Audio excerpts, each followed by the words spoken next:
Hey, welcome back to another episode of the Attack the Rack podcast, along with my co-host Ryan Klingler. My name is Curt Van Hecken, sipping on a cocktail here. Shout out to my cuz Fuzz. Guys, today we have a really great sponsor for the program. When you get out of the shower or out of the pool or out of a hot tub, maybe out of the lake, do you always have water all over yourself? I know I sure do. And when this happens, I use towel. And you should too.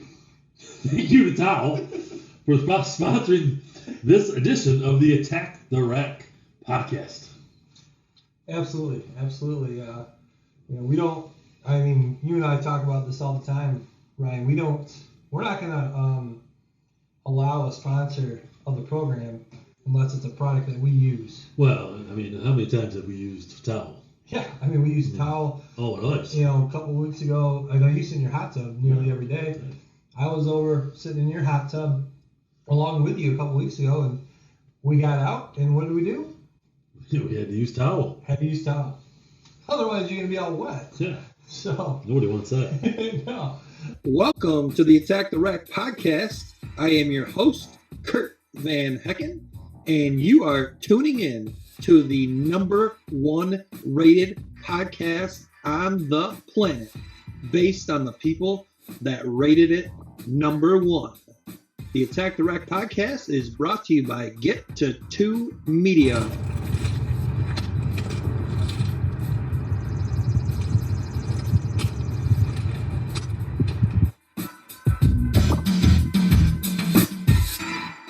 Hey, Ryan, let's get an update first on your knee. Last episode, and we did take a week off for the Independence Day, celebrating Independence Day, 4th of July. Nice week away. You went away for the week. Yeah, I went away, got to cut some good rays and warm weather, and just kind of relaxed. Nice. So. Okay. I worked my other job, so I worked all week, but still definitely took some time to celebrate the wonderful United States of America. So anyway, back to your knee. The last episode that we did, you had just come off knee surgery. Yeah, a couple days, right? Was it a couple days? It was it was like 2 or 3 days later. How we doing? Doing good, Curt. Doing good. Got the stitches out about a week ago and cleared to walk and light bike and maybe some not treadmill but elliptical work. Okay. So we're progressing. It's feeling good. Getting some mobility back, range of motion. Officiating this week, semi-officiating. It's a little easier as I get to. It's a 3-person crew and I get to kind of watch the middle of the floor. So saves my legs a little bit. So, but definitely moving around and enjoying it. So you're refereeing some high school girls summer team camp stuff. Correct. You have now done it 2 full days. Yep. How are you feeling? Feeling good. Okay. Feeling good. Yeah, I had a little ice therapy today, just to kind of get kind of watch the swelling, but looking pretty good right now. Now you said what part of the crew are you? Well, so we do a 3-person type crew, so I get to watch like the free throw to free throw line area. Okay. Kind of run the court, kind of try to make the calls, but I don't have to do a ton of like sprinting or running because we've got 2 people at the ends of each court. Yeah. You've done a lot of officiating over the years. You've never done any actual game officiating, but you officiated a lot of summer team camps. This spring you officiated an AAU tournament. You've officiated a lot of Saturday morning youth basketball. Is it something that you really enjoy a lot? Is it something that maybe at some point maybe you'll transition from coaching into officiating? Yeah, that's a good question. I do enjoy it. But obviously I love coaching as well. So it kind of takes a back seat to that where you can only do it outside of the coaching part. So I don't know if it'll ever turn into more than that. Unless something changes or something comes up where that path is a little more willing or worthwhile to take. Yeah. So, yeah. Well, one thing I always bug you about, pretty much every day after a day of officiating is, do you have any good stories? Because usually, not all the time, but usually throughout the course of a week of roughing a team camp, you usually come away with a pretty funny story, usually from a interesting interaction with a coach. Anything yet in these first 2 days? Nothing yet in these first 2 days. Most of the coaches, I've been working this camp for over 20 years. Oh, wow. So most of the coaches, even though they've changed through those 20 years, a lot of the coaches remain the same from every year, back year to year, whatever. So nothing truly extraordinary yet. But when you brought it up, I was thinking of the youth coaching. Youth reffing? Youth reffing. Yeah. I think one of the better stories is when our good friend John Crampton jumped in to help me with some youth basketball officiating, and Cramp can have a little bit of a short fuse, much like myself sometimes, and but he was willing to try to help me out, and God bless his soul, he made it through, I think, maybe a game and a half, and some parent just was giving him a hard time, and hence why we probably have a official shortage in all these different levels, whether it's youth up to high school. Just kind of kept riding him. Finally, John just grabbed his whistle and looked at me and said, threw the whistle like at me at the ground, and was like, "I'm done. I'm out of here." And I was like, "No problem, John. No problem." I think I stepped in for him and finished that game, and I appreciated him willing to jump out there and try to help me out. And get up early on a Saturday morning. And get up early, and it's not like you get paid a ton to do something like that. So shout out to John, and just that quick trigger was like, "I'm done. I'm out of here. I've had enough." And luckily he knew his level where he was good to go, and we didn't have any other issues after that. So. Well, I got another classic one for you. When we Saturday morning youth basketball, cousin Mike Van Hecken, good friend of yours. Yes. We've all coached together, and he was roughing our Saturday morning youth basketball, and there was a parent in the crowd giving it to him, and he just, at one point, he just walked over to that parent, took his whistle off, and acted as do you want to run? Yeah. That shut her up real quick. Yeah, no. But, it's not a very thankful job, but somebody's got to do it. You got to have a little bit of thick skin, and probably more coaches probably need to officiate in those areas. And probably more parents need to officiate in those situations. I think coaches, parents, we have a better understanding of how hard it is, how quick it is, how quick the decisions need to be made. So, and there's always a shortage. And I know around here in the state of Michigan, especially high school basketball, even middle school, high school, shortage. And I think the pay has increased this upcoming year. So, if you're interested, MHSAA.com, I think it is, probably, you can research it. You can probably get online and become an official, give it a try. And again, you'll probably realize it's not all that easy, and you might gain some appreciation to the guys in the stripes. Yeah, hey, that reminds me too. Speaking of parents stepping off the sideline and officiating, did you hear about this spring? It was a Little League program, I believe, somewhere out on the East Coast, and the parents were getting out of control. And so, what the Little League commissioner decided to do is, if any parent got out of control to the point where they needed to be asked to leave, the only way they were allowed back that season to come back and watch is if they umpired, I think it was 3 games. So their ticket back to be able to watch was to umpire 3 games. Yeah, that was a phenomenal idea. Yeah, again, I think it's I think parents, coaches, whoever, just fail to understand how hard it is and think how easy it is. And it's easy for me as a coach, 20 plus years, to still get on officials because you want them to be perfect, but in reality, just like the players, just like the coaches, we're not going to be perfect. So yeah. Sorry, this just popped into my head. Uh-oh. This is so random. Speaking of you as a coach interacting with officials, one of the most classic moments that you had on the sidelines as a coach interacting with an official, this goes back probably 16, 17 years. Woo. And we were coaching together. You were varsity coach, I was the JV coach, and during the varsity game, and I can't remember what the official said, but he tried to give one of your players some pointers or coach him up a little bit, and you lost it. Do you remember what he was saying? I don't remember what he was saying, but he was like truly trying to like actually coach. And this was high school, so if it was middle school or lower, I could see like some ideas on how to do something better. But this was like a varsity type game. And I don't think it was something like, hey, if you were here, I wouldn't make that call. It was like a skill, like an XO type. Yes, and no, I was not very appreciative of that.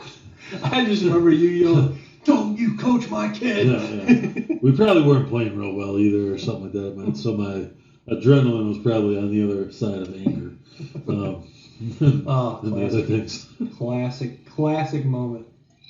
All right, hey, before we move on, I want to announce the winner of last episode's top 3. Yeah. I know there's some confusion on how you can vote on the top 3. All you do is you go to the Attack the Rag YouTube channel, click on the community tab, and the most recent poll will be right there at the top. So say that one more time, because I couldn't figure out how to vote either. No, okay. So you go to the Attack the Rack YouTube channel, and there's a list of headings. There's like uploads, videos, playlists, I think, and then there's one called Community.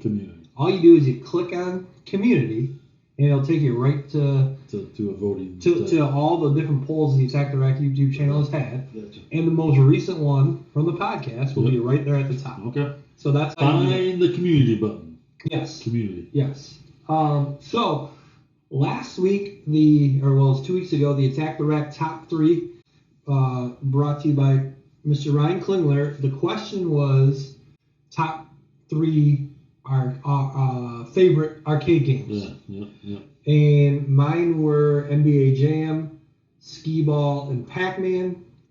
You also had Pac-Man on your list, along with Deal or No Deal. Yep. And like a Jurassic Park. Yeah. Well, the viewers have spoken, and the winner of the poll is Curt with NBA Jam, Skee-Ball, and Pac-Man. So the poll is really between me and you. Yeah. It's not really a combination of the top 6. Right. We tried that the first time, and it only allows you 5 options. And if I have 3 and you have 3, that's 6. Yeah. So that's how we're going to do it. I think you have the advantage with Skee-Ball. I wasn't thinking like Skee-Ball as an arcade game. Oh, well, you didn't. I didn't bring it up because I didn't want to interrupt the flow. So, okay. Well, but Skee-Ball that's probably that's an all-time favorite. Everybody who doesn't love a little Skee-Ball. Well, and so I'm calling it rigged. Well, just going forward, it's a conversation. So you can say, "Oh no, that's not what I mean. I don't mean those kind of games." Okay.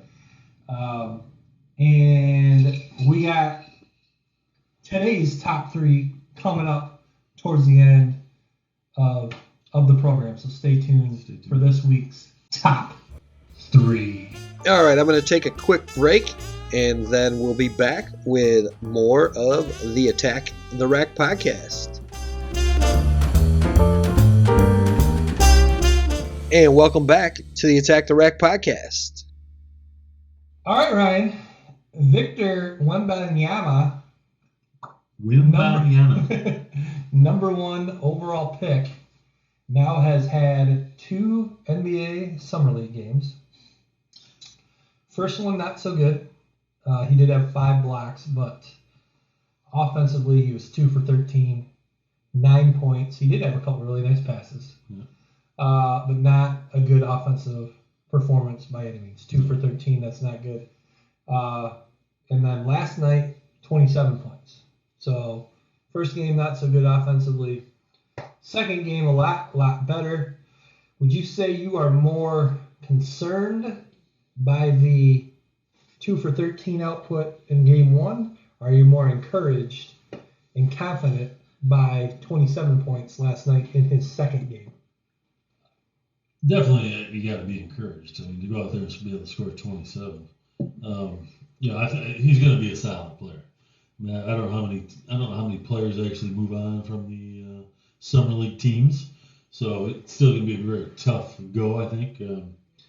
But you're still putting up 27. I thought he played pretty solid the first game, besides the shooting, which, I just read an article where they said he really, the months leading up to the draft, he was spending about 50% of his time on basketball that he normally would have. Oh. Right, because he was getting ready for all the, all the media interviews and the interviews with the teams and stuff like that. So he's really excited. It sounds like he's probably going to get shut down for the rest of summer league and really have a chance to focus more on getting his body and basketball ready for the Spurs. So I'm more encouraged. I think he's probably going to be a pretty good player for the Spurs next year. So he did mention too after the first game that he felt out of shape. Ryan, you mentioned the fact that not many guys that play in the summer league end up making an NBA roster, and for that reason, I'm a little bit more concerned by a 9-point 2 for 13 output in game 1. I feel like if he is going to be the player that you think he's going to be, solid NBA player, that the 27-point performance should be the norm against that level of competition. Yeah, I think the game was probably so different than he's used to. And I don't think he's going to go out and score 27 every night. But I think the physicality of the NBA versus probably the physicality overseas, what he was used to, especially as a young 19-year-old. But again, the physicality that he's played against in these two games is not at all comparable. No. To what he will see. But it's probably more than he has seen. So I still think I'm encouraged. Time will tell. Well, which one of us will be correct. Well, my prediction. I've said I think he's going to be someone that's going to always find a spot on a roster, not just on a roster, but in the rotation. And I think when it's all said and done, he's going to end up with a 12, 15-year career. But I don't think he's ever going to be an All-Star. He's probably going to be the best. I would say over the next 10 years, I bet one or two top players for the Spurs organization. See, and that's the thing is, I don't think he's going to even. I think he's going to be someone who's going to play for this team for a year or two. He's not going to make a huge impact, but he's going to be a nice role player. That kind of player in this era of basketball is kind of a journeyman. Yeah. 1 or 2 years here, 1 or 2 years there, 1 or 2 years there. Before you know it, you don't even realize it. It kind of reminds me of Joe Smith. You could probably argue Joe Smith was a bust. He was a top draft pick. Yeah, I think Joe Smith might have. Joe Smith, you think from Maryland? Yeah. And then you look him up and you're like, oh my gosh, he had a long career. He did. He was amazing in NCAA Madness or one of the PlayStation games. March Madness. He could defend out everybody. He was awesome. He was awesome in that game. He was awesome in college. Yeah. My thought is, he definitely probably is going to be. He could be like a 15-8, 5-5 type guy. Well, and I think that could be a 15. I think he could for the Spurs. He could too if he gets those kind of minutes. Yeah, which I think. But I don't know if that's realistic. I don't know if he's going to get those kind of minutes. Even though as a number 1 draft pick, you would think that he's going to get the minutes this year. Dude, speaking of, not just lack of minutes, but lack of games. Did you see this contract Kyrie Irving got? I did. Or offered? I did not. So it's like, I did not hear that. I think it's like $120 million for 3 years.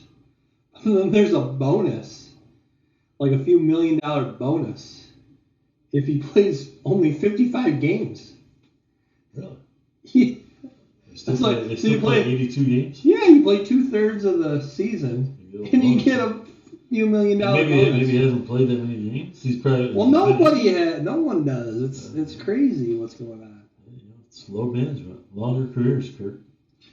Well, hey, one more thing in the basketball realm before we move on. Yeah. I do see now Bobby Huggins is now coming out saying he never did resign. And he's demanding that he still has his job or he will sue. Where are you at on that? I mean... Well, I just read that this morning. Okay. And I think, good for him. Like, I mean, obviously they have just cause if they want to fire him. Absolutely. I would think. So I don't see, it'd be interesting to see where this goes because I guess West Virginia probably was thinking, I mean, how in the world they came to the conclusion that he was resigning? I mean, that kind of got to blow your mind anyway, right? Like, what? It's very odd. Especially if he didn't. Yeah. Why would you say it? Unless they were just trying to save him face.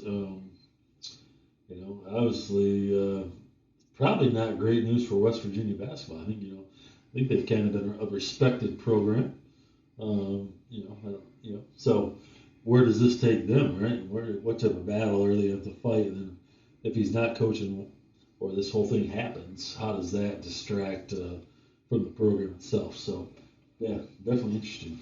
I mean, it is crazy story. Yeah, no, and it is, and yeah, like you said, they have just cause to fire him. I mean, if you're the head of a program, a leader of young people, obviously you got to be setting one heck of an example, and getting a DUI is not doing so, and I believe that's a reason to be fired. If they don't fire him and they suspend him a few games, I think that's okay too.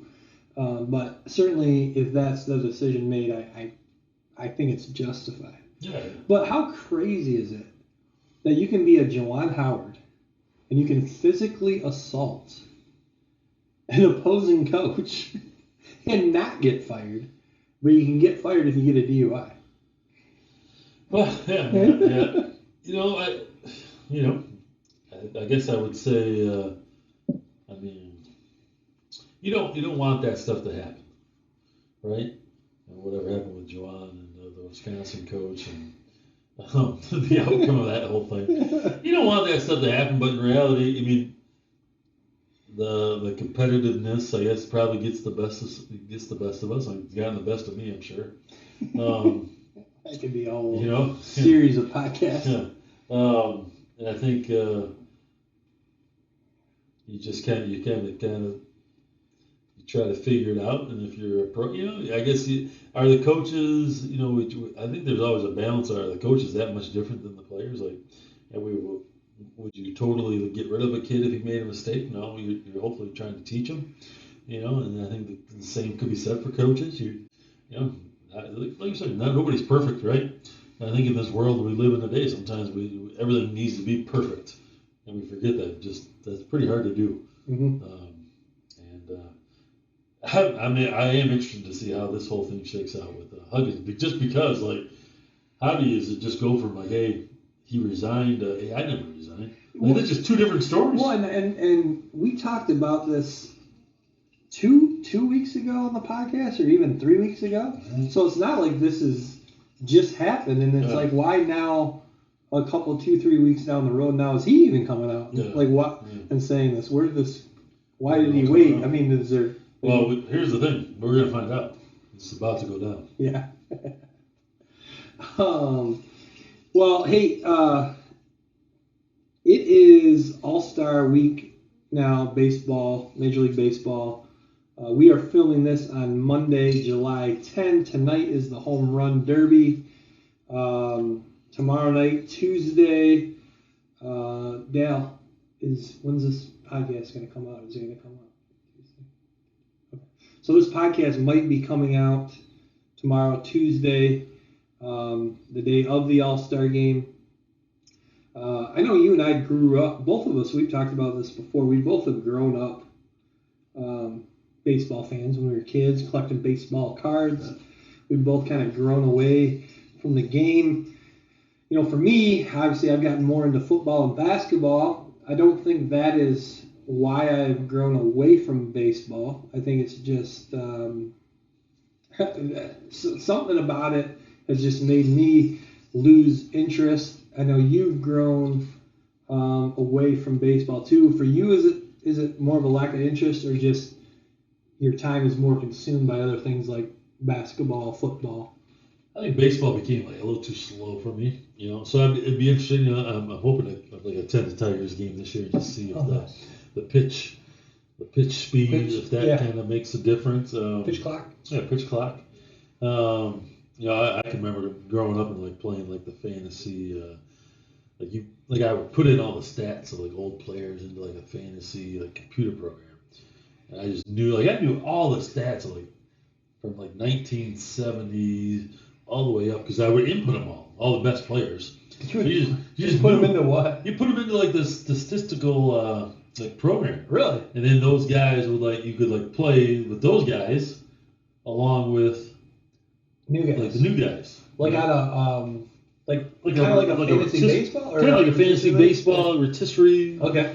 But it's a computer game. Yeah. So you could watch it. Oh. You also could simulate wow. a full game and a full season. So me and my brothers would draft teams, or we'd play a season, and we would. But then I could just think about like Willie McGee. Yeah. He's not a guy you know about all the time, but dude, he stole some bases for a couple about 4 or 5 years there. He was just like those type of guys back in the day. You just input those stats, you learn them. But then all of a sudden, I think baseball just became too slow, and I needed something a little quicker. And, Yeah, I think too for me, I think I started to maybe kind of, like I said, I know you were really into card collecting too, and so was I, and I think that collecting baseball cards allowed me to know who all the players were. Yep. It kind of gave a connection with the players, and as I kind of grew out of collecting cards, I kind of did, just because of collecting cards, I could tell you everybody's starting starting nine. I could tell you everybody's manager. Yeah. Because the managers had a card. Yeah. And I think for me, some of the lack of kind of sticking with it and continuing to watch and continuing to have knowledge of who the players was kind of parallel with also kind of getting out of collecting baseball cards. Yeah. No, I would agree too. Because how fun was it to just open up packs of cards? That was amazing. And, even though you didn't know the guy, then all of a sudden you did know the guy. Yeah. Or this is a rookie card. So you knew that rookie, yeah. And he would be a bust 95% of the time, but you didn't know him now. Yeah. And you would never forget him. Yeah. So. Exactly. Yeah, exactly. Yeah. Well, you got any favorite for the home run contest? I don't even know who's in it. Do you know who's in it? Yeah, I could hardly tell you anybody except for Mookie Betts. Dodgers. He wins it. Let's go. All right. He's in it, though. He's in it. I think. Okay. Pretty sure. Okay. I started a series on the Attack the Rack YouTube channel here where I was watching a game, and then after the game I would record a video talking about the game. And one of the pieces of that video I would talk about the players. When I looked at the rosters, how many names that I recognized on each roster, and it was only a couple on each team, and I think I did 4 or 5 of them, and I gotta be honest, it was boring. I just kind of, but like you said, hopefully with the pitch clock, hopefully things speed up a little bit too. But I don't know, there's just something different about it. Even with the pitch clock, it's still just kind of, I actually, I think it was last year, I actually went on YouTube and watched a Tigers game on YouTube, a full Tigers game from 1986. Yeah. And the pace of the game was just so naturally faster. Guys would just get in the box, dig in, and they're just ready to go. And now it's it's all a routine, and it's just, I don't know, it's different. Yeah. Not my thing. Yeah. But to each our own. Yes. Also this week, it always occurs the week of the Major League Baseball All-Star game is the ESPYs. You and I had a pretty, I had the opportunity because of you to actually attend the ESPYs 10, 12 years ago. That was pretty Pretty sweet. You got to walk the red carpet. You know what's crazy is I don't remember much about it. Probably, I was worried about other things, and hopefully, like you, someone like you or our guys, probably got to enjoy it a lot more. Maybe savor the moment a little more. In that sense. Well, your basketball team, your high school basketball team that you had a coach of, you guys were up for an award. Yep.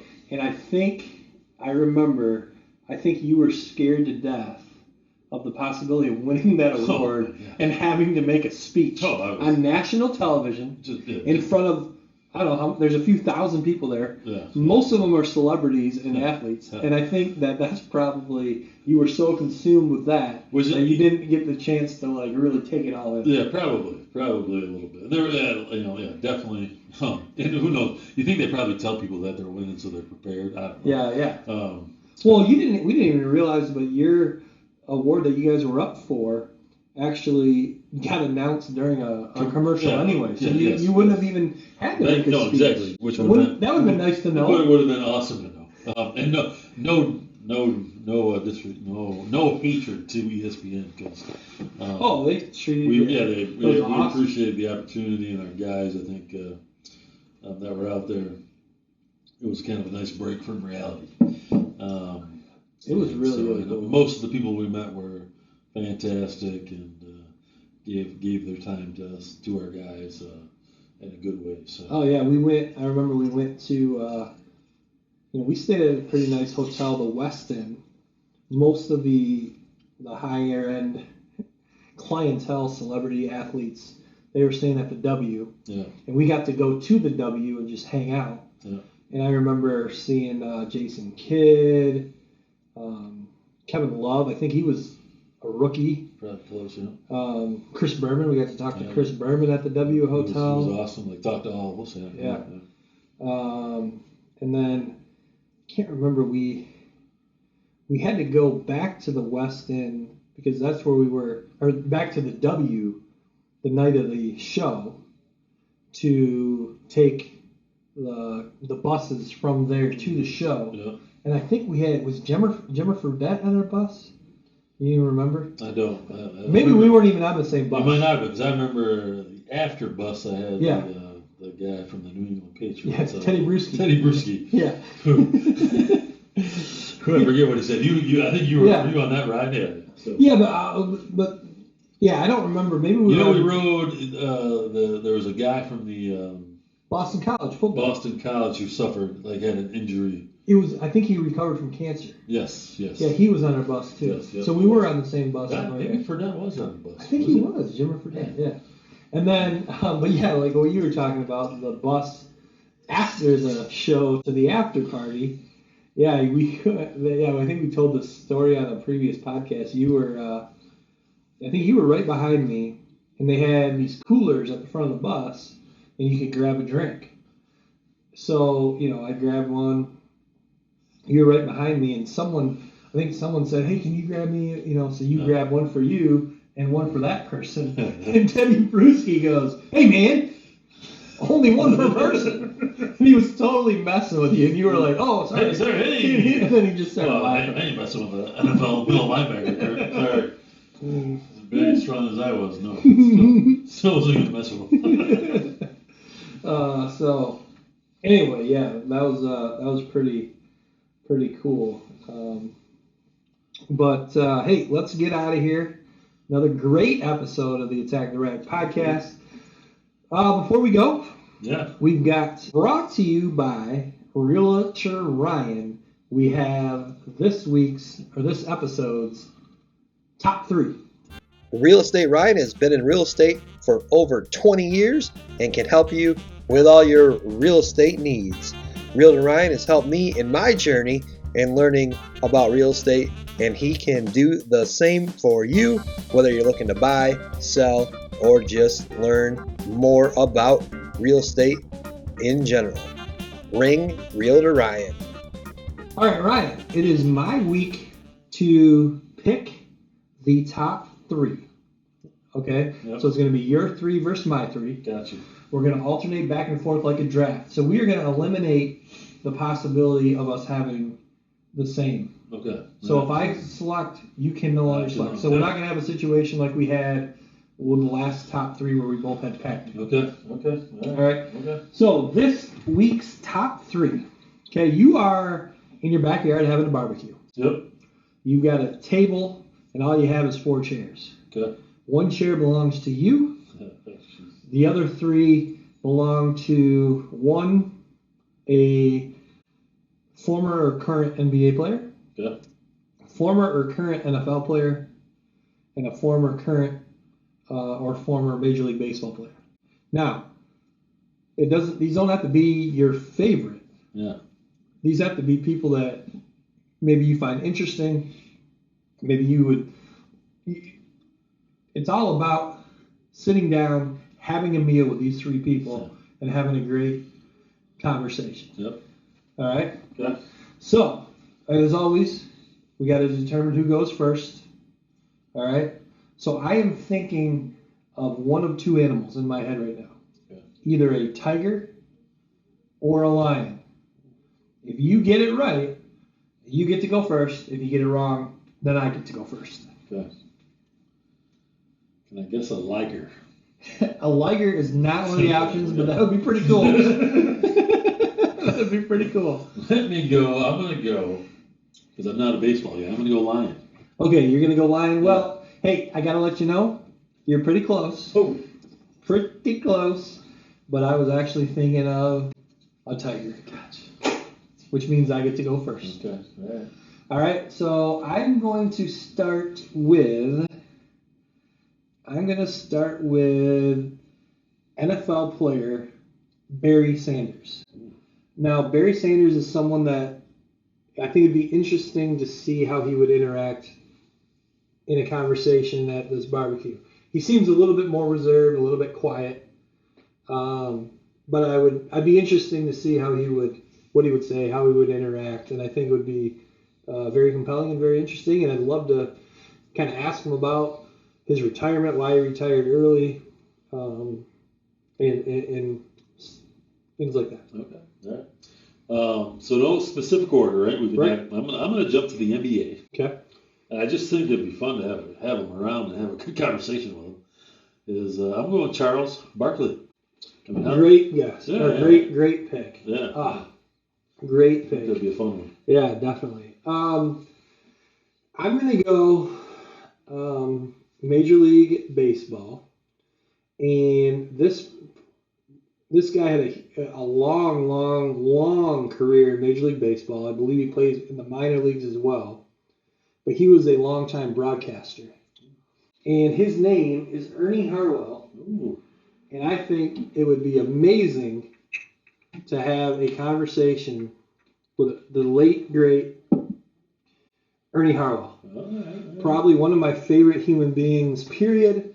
Certainly one of my favorite human beings associated with sports. I actually got to meet him twice. Very, very nice, very friendly guy.